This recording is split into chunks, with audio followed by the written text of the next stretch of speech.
Abdiisaa halkan takka gadi bu'ee Dirree Dawaa keessa bulee hin beeku. Halkan takka bahee Jimma keessa bulee hin beeku. Halkan takka bahee Walloon keessa bulee hin beeku. Harar keessa bulee hin beeku. Baaleen bulee hin beeku.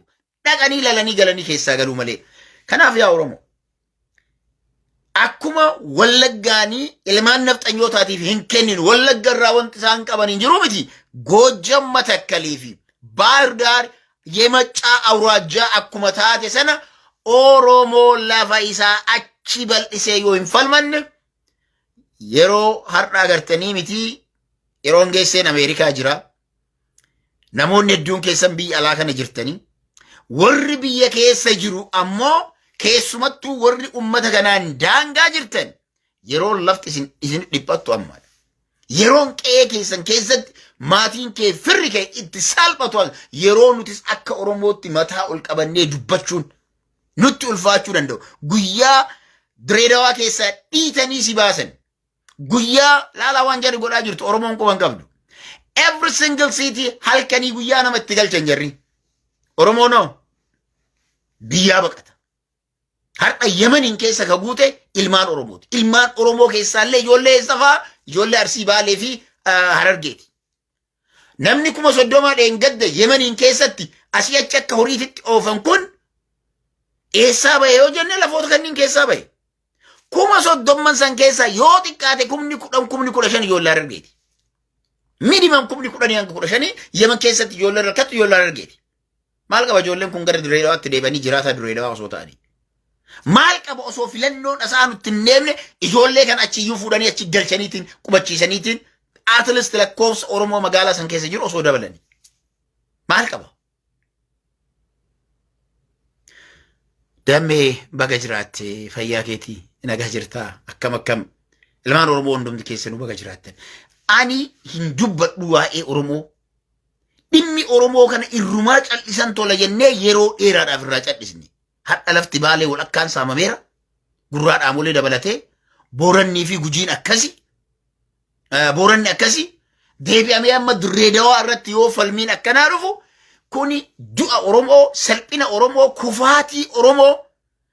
Laal akkuma Finfinneen tan Oromooti jennu, Burraayyuun tan Oromooti jennu, Dirree Dawaadhaaf Oromoon hundi Dirree Dawaan tan Oromoo ta'uu isaa yoo ka dubbachuu hin dandeenye lafti har'a isin daangaa irra laaltan tun boru ganama giddu galeessi daangaa ta'a. Amaarri, Somaaleen, dhugaa walitti mina dhageeffadha. Finfinneen teenyaa siin jedhu. Great Somaaliyaan ni jedhamu kun hanga Awaashii deemaa siin jedhu. Oromoo yoom tokko ta'eeti Dirree Dawaa irraa homaan qabdanii jechuu ni danda'adha.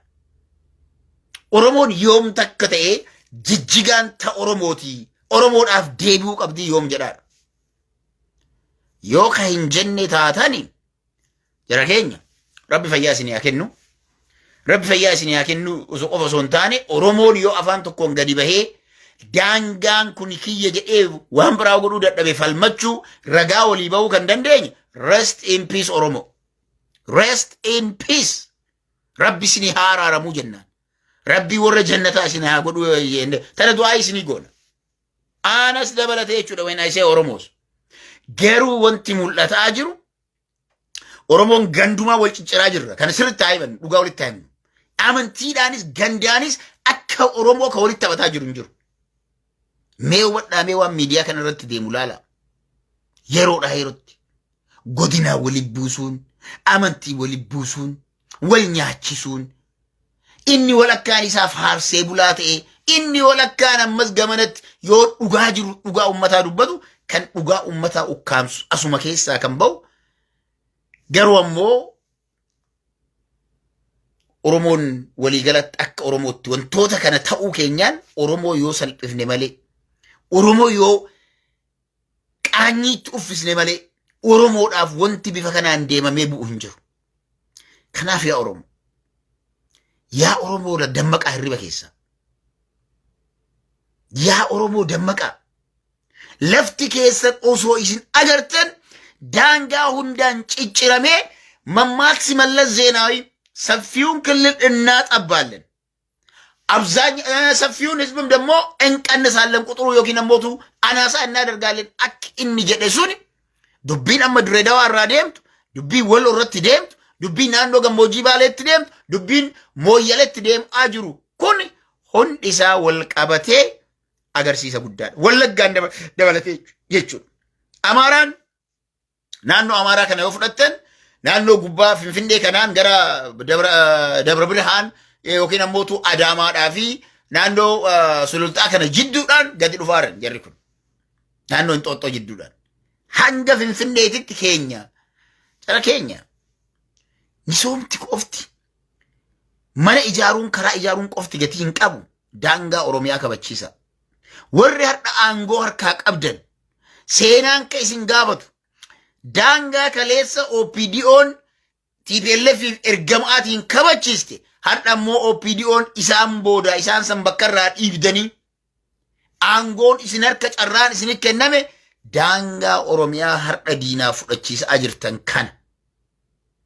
Yoo dhugamatti hawaasa Oromoo wal jala kaastanii, ummata Oromoo waliin dammaqsitanii, daangaan Oromoo as jettanii Oromiyaa yoo kabachiisuu baattan, akkaataan amma isin andit Itoophiyaa jettanii hawwitan, Itoophiyaa takkitti jettanii hawwitan, guyyaa Itoophiyaa takkittiin akka isin jettan sanatti ijaartan.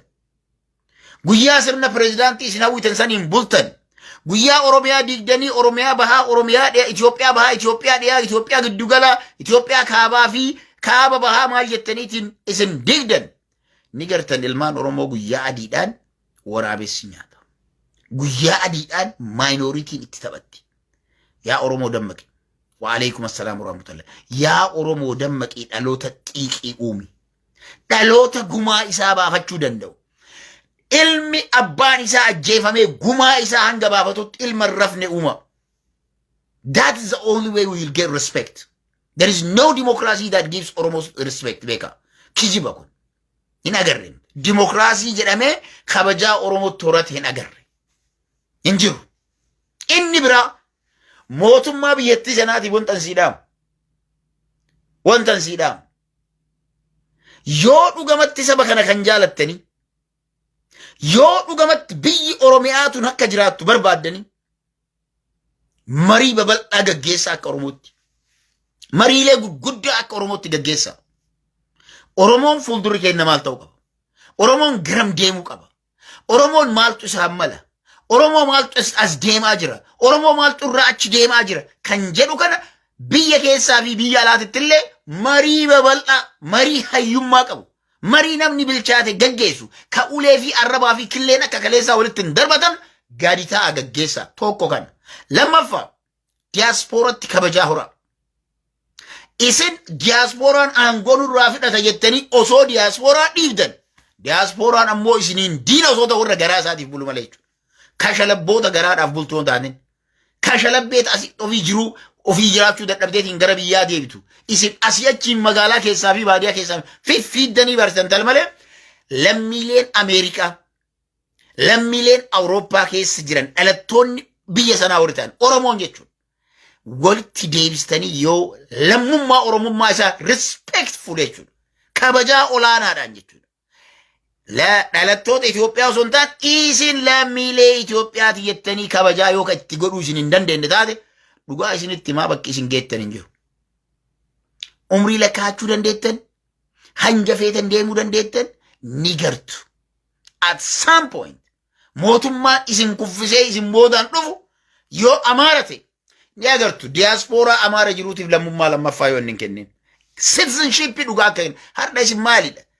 የኢትዮጵያ ተወላጅ ጀተን ኑቲ ለሚ ብየ ሰናው ፍንጀን ኑቲ ኦሮሞድ ኦፍ ፍንጀን ኑቲ ለሙማ ኢትዮጵያ ኢስን ኑፍ ከንተን የነ ኢስን አሞ ኢስን ለሚ ኢትዮጵያ ቲሚት ብየ ከናዩ ሴኑ እንደንደተን አከበር ባንደ ኢስን ዲለ ለሚ ከሰ ብየ አከ ኢትዮጵያ ለሚ ኢሲቲፍ ከበጃን ቀምን እርግና ብየ አከ ኢትዮጵያ አዱኛተን ኢመላላ ሶማሌን አሜሪካት ለሙማ አሜሪካ ቀበቴት ብየ ገለ ብየ ቡልቹ sodaa tokko malee akka lammii isaatitti biyya san seenee ba'a. Whereas Oromos, whereas Ethiopians, warri jedhaman kun ammoo Itoophiyaa yoo seentu biyya itti dhalatte biyya handhuurri kan kee itti awwaalamte keessatti ati lammii lammaffaa taata. Lammiin Ameerikaa tokko namni Ameerikaa irraa bahee iddoo kamittuuyyuu ilmoo yoo argate, iddoo kamittuuyyuu lammiin sun ilma Ameerikaa tokko yoo deeme kabajaa lammii biyya Ameerikaa keessa jiraatuutiin qixa qaba. When it comes to Ethiopia, the bullshit mind of politicians, bullshit, isa ajaawa xuraawaa bi sammuu dhiqamuu qabu. Kan hooggantoonni siyaasaa Abiy irraa kaasee hanga biyya sana keessa durillee bulchaa turtan lammiilee biyya keessanii sababa lammiilee biyya biraa ta'aniif sababa paaspoortii barbaadanii akka barbaadanii travel gochuu mirga qabaniif silaa acabacabdanii baga kan argattan. Paaspoortii Itoophiyaa baatanii akka barbaadanitti biyya garaagaraa dhaquun hin danda'amu, bararuun hin danda'amu, deddeemanii dalagachuun hin danda'amu. Baga paaspoortii Awurooppaa argattanii, baga paaspoortii Kanaadaa argattanii, baga paaspoortii Ameerikaa argattanii bararuu dandeettanii Itoophiyaadhaaf ammoo koottaa dalagadhaa akka feetanitti hojjedhaa biyya tana guddisaa osoo jettanii.